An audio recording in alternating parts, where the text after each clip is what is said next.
I'm fired, I said to the wife, says I, and I'm going to know the reason why, so I went to the boss.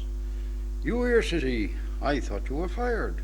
I was, says I, and I've come to know the reason why. Well, what did you do, says he. Nothing, says I, and I'm no liar. I believe you, says he, that's why you're fired.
Playing rounders near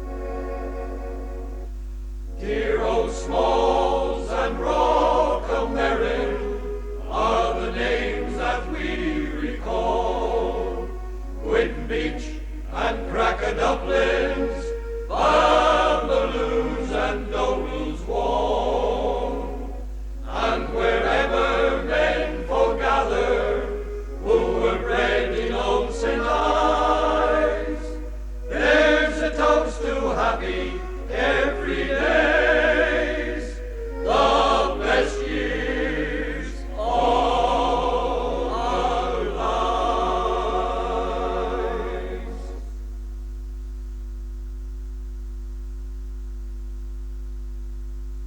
Now Dickie Craze and Billy Bounce were well and truly met, for Billy played the violin and Dick the clarinet, and once when they were asked to play, to lend helping hand, our little chapel overflowed, and some just had to stand.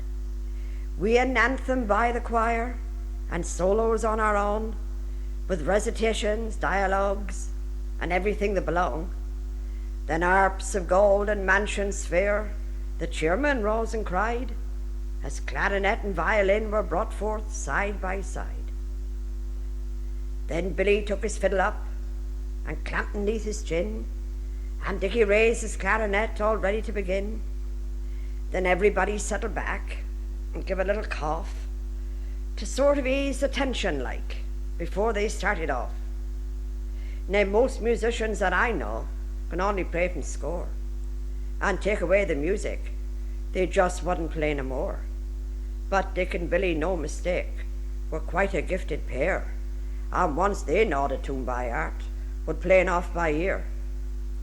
So Dickie raised his clarinet and started off to blow, and Billy took his fiddlestick and pulled him to and fro. But harps of gold and mansions fair were mighty hard to catch, for clarinet would only squeak and fiddle only scratch.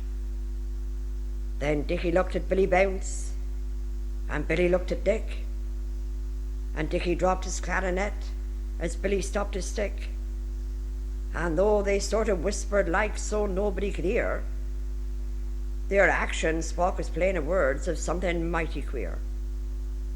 Then to the lasting shame of some among that motley crowd, instead of keeping quiet, they just laughed right out loud. Poor Dick and Billy took the pip. They did you, sure enough. Each packed his gear up on the spot and walked off in a huff. Now what I say is right, and truth lavies out, as Dickie's nephew soon confirmed without a shade of doubt.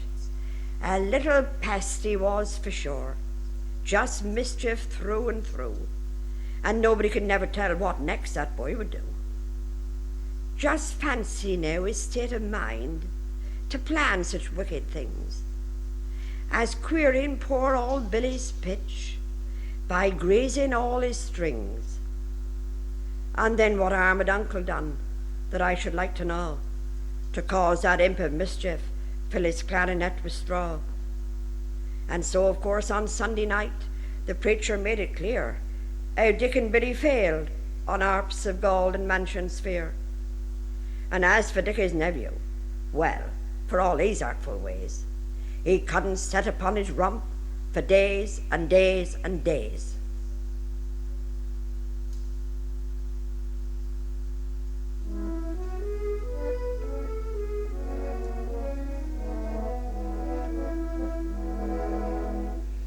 There are those who once were young and strong, now aged, bent and grey, who did the same in days of yore as youngsters do today, idly sitting in the sunshine, lads together, big and small, such has always been the case on Doble's Wall. Doble's Wall, Doble's Wall, Doble's Wall, Doble's Wall. There's no spot in all the world like Doble's Wall.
When fishing out of Bardic in the year of 92, our custom was the Sabbath to revere. And so while men from other ports would work the weekend through, our boats would lie at rest beside the pier. One bright and breezy Sunday, all our morning chores complete, we fisher lads arranged to saunter forth, assembling at the trysting spot where we were wont to meet, before proceeding on to Spittleforth. And there at water's edge we met a gentleman sedate, who in an awkward fix appeared to be. The bowler hat that should have hid his bald and shiny pate, borne by the breeze, was drifting out to sea. Though rather of a bashful type, as no one would refute, I somehow felt here is a job for me. My clothes were swiftly laid aside, and in my birthday suit I soon was swimming strongly out to sea. The little hat sailed on and on, nor gave me time to rest, as dancing o'er the waves it set the pace. And all my youthful pep and puff were rallied to the quest, before I held that bowler in embrace. I placed the topper on my head and struck out for the sand, relieved at last my mission to conclude, to find a crowd had gathered there to welcome me to land, all unaware that I was in the nude. The fisher lads closed in around to hide me from the dames, as I emerged embarrassed and forlorn.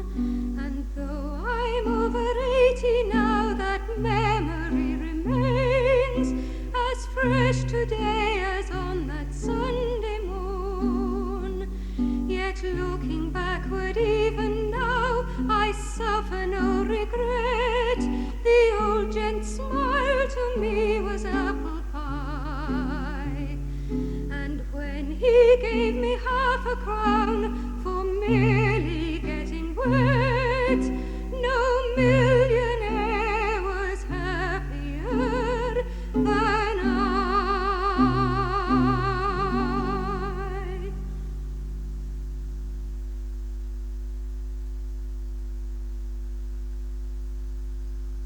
With steady stroke the boatman brought his little craft to land, and gently guided her to rest upon the yielding sand. It was early yet for trippers, though it never could be said that Jim had ever missed the tide because he lay the bed. The skiff had barely grounded when a stranger stepped aboard, all togged off in his Sunday best, expensive as a lord. "I'm in a hurry, boatman," in a haughty voice said he. "I'd like to view the castle of Tregenna from the sea.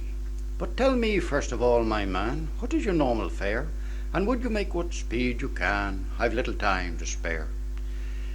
"Well, as a rule, sir," says old Jim, "'tis 18 pence an hour, but I may charge a little more for extra speed and power." So old Jim shipped the rowlocks then and rowed with might and main, until the castle on the hill emerged quite clear and plain. Then back again without a break, breath coming short and fast, he made the trip from 8 o'clock to 20 minutes past. The gent produced a watch of gold to calculate the fare, and tendered Jim a sixpence with a patronizing air. The old chap smiled, a weary smile, yet whimsical and wry, then looked the stranger up and down, and slowly made reply. "You've seen Tregenna Castle, sir, as I agreed you should. I've took 'ee out and back, sir, with all the speed I could. You're looking nice and cool, sir, but I'm all hot and wet. You've reckoned up the time all right, but what about the sweat? Look sure can be deceiving, sir, but I'm glad I took 'ee out.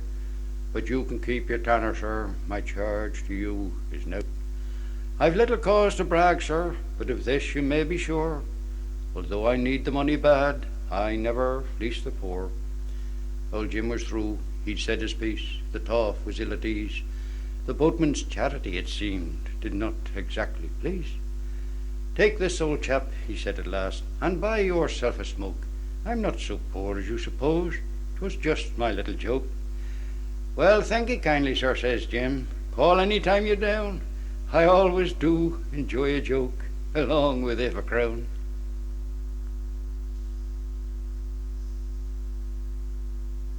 Your sugar, your spice, your everything nice, and your daddy's little girl. You're the end of the rainbow, my pot of gold. Your daddy's little girl to have and to hold, a precious gem, that's what you are. Your daddy's bright and shining star. You're the spirit of Christmas, my star on the tree. You're the Easter bonnet for Mammy and me. Your sugar, your spice, your everything nice, and your daddy's little girl. Will you build me a sandcastle, Daddy? A great big one, as tall as me. I know. Let's make a great big wall and try to keep back the sea. I smiled. Now you just go ahead. You'll manage fine. Okay, she said. Will you read me a story, Daddy, from my lovely new birthday book? Just one teeny-weeny story. She wore such a pleading look. I stroked her hair and softly said, not now, my child, it's time for bed. Will you lie down beside me, Daddy, just so you can hold my hand? I'd go to sleep much quicker then. But my child, you must understand, some other time, I'm busy now. I stooped and gently kissed her brow. Into her room I later crept and knelt beside her while she slept.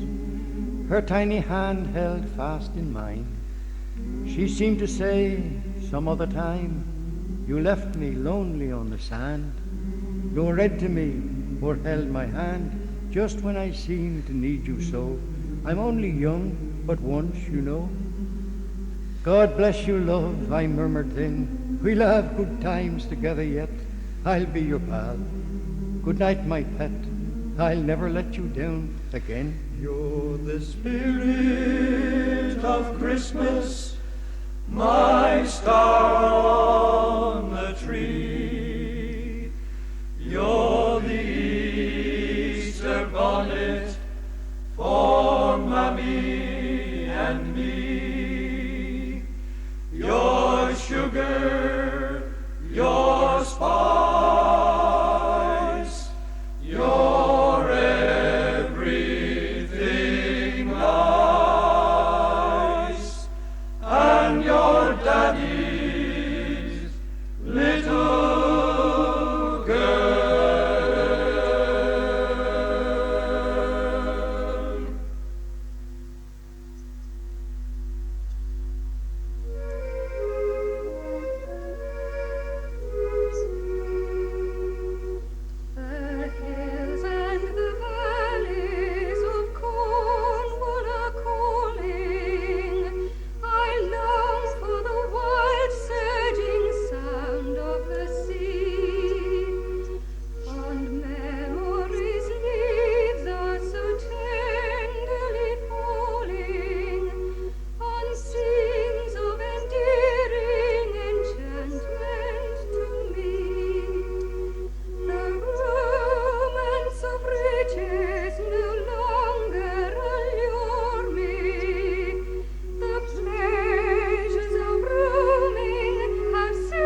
A soft blue sky and a broiling sun. Barefooted and fleet as the hare, we'd run from the captive walls of our little school to the beach below, where the water's cool, caressing the sands and the rugged rocks, would murmur a welcome as shirts and frocks were laid aside. Young, happy and free, we would paddle and play in the friendly sea. A cold, black night and a raging storm. Above it all, on the air, is borne the sound of a rocket. The clock strikes 2 as we bid farewell to the gallant crew. Of 8 who sailed on that tragic quest, there was one survivor. For all the rest, the same who as children had run from school to paddle and play in the water school, that night had challenged the angry wave at the call of duty and found a grave.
Here we joined the 4th Street Carol Choir.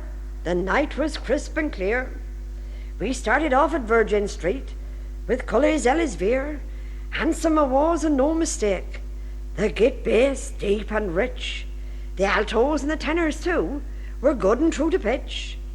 One dear old chap there standing by said, well, I must confess, he's like a organ, he says. A organ, nothing less. We worked the IG through Love Lane, as still continued dry, down Bunker's Hill and Bailey's Lane, then on to Shy and Shy, past Obel's Wall, on up Dick's Hill, still singing clear and sweet, turned right at top for Island Square, next stop, Teetotal Street. Our voices now were rather hoarse, the clarinet gone flat, so all agreed to do Carn Craws and Leben got that.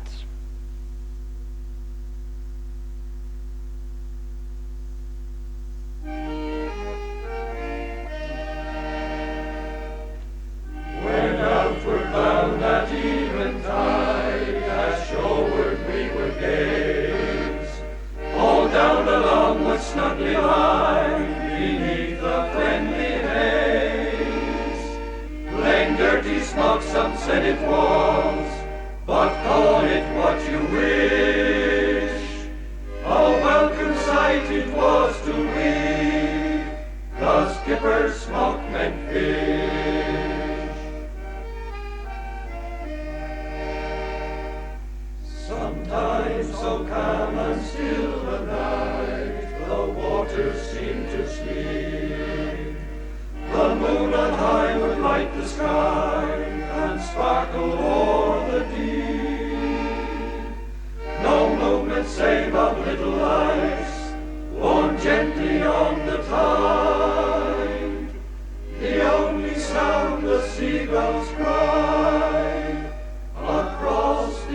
ocean wide.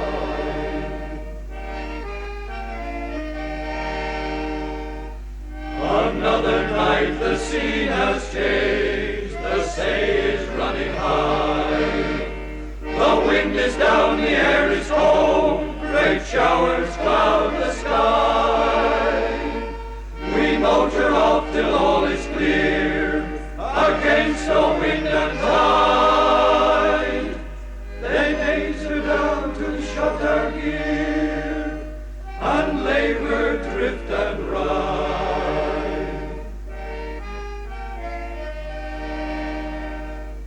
Then for a while we cruise around among the drifting fleet, to learn the prospects of the night, from whom we chance to meet.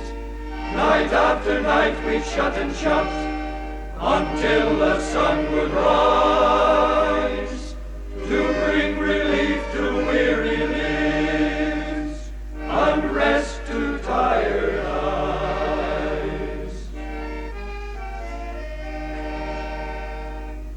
And while our little port declined, its beauty brought renown, and one repute throughout the land, a fair and friendly town, an atmosphere of old world charm, its homely streets pervade, fair jewel of our western seas, the best God ever made.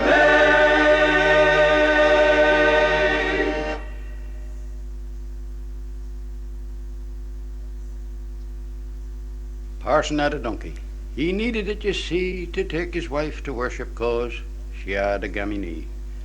Quiet little thing it was, never known to prance. He kept him in a stable on a plot behind the manse. Parson very worried. Neighbours out of spite had blamed the little donkey for a roaming in the night. And then the grumpy farmer had some turnips stealed, and blamed the little donkey for a tearing up his field. Parson very worried, couldn't sleep a wink, turned out after midnight to have a little drink, looked through the window, moon as bright as day.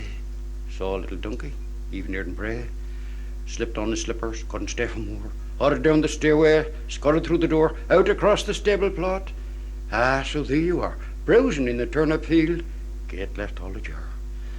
Parson tried to catch him, donkey wouldn't play. Parson took the dummy and the donkey got away. Out on the highway, all to no avail. Parson in a panic tried to grab his tail. Down through the Stannock, past the wheaten sheaf. Parson nearly winded, had a job to breathe.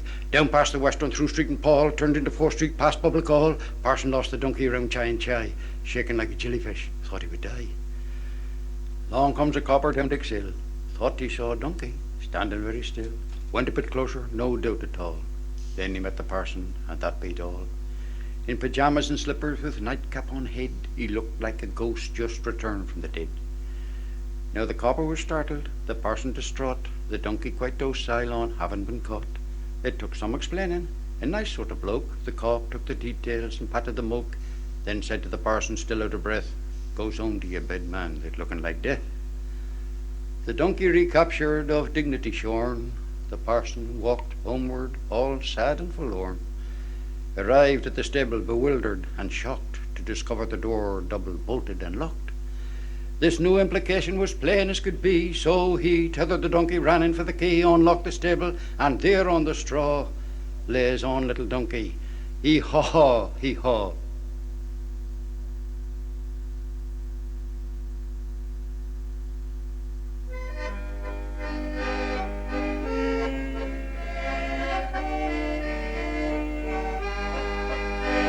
Boy Edward was partial to bread and cheese, old Robert like buttered toast, and the captain he favoured the fat and the lean left over from Sunday's roast.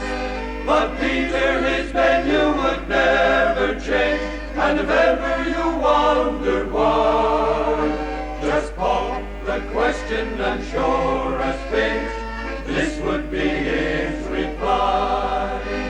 You can hold up your hand and your eggs for me, or anything else you wish, I don't see nothing to take the place of a nice little bit of fish.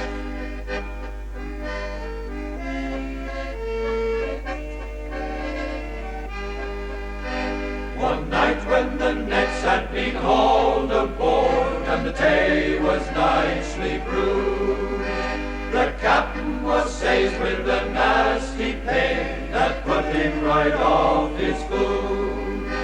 I've a nice bit of beef in my bag, said he, too tasty to waste, I'm sure. I'll have, said Peter with eager haste, and the crew began to roar. You can all have your hand and your eggs for me, or anything else you wish, but I don't see nothing to take the place of a nice little bit of fish.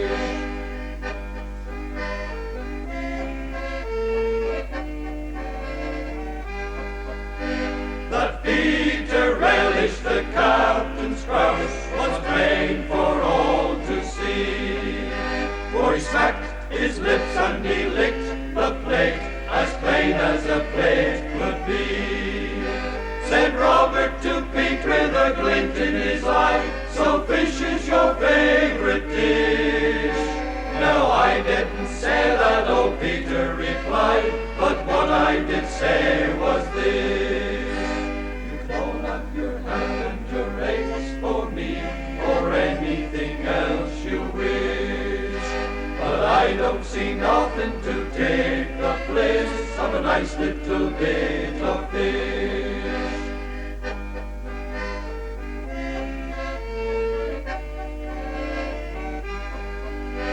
Our gettings are slight, as you all must know, but the children must have their fill, and there's little left over for Mary and me when the grocer is paid his bill. And if in the future I say again what I've often said before, be thankful you've got what you want to eat, and pity the humble poor. You can all have your hand and your eggs for me, or anything else you wish, but I don't see nothing to take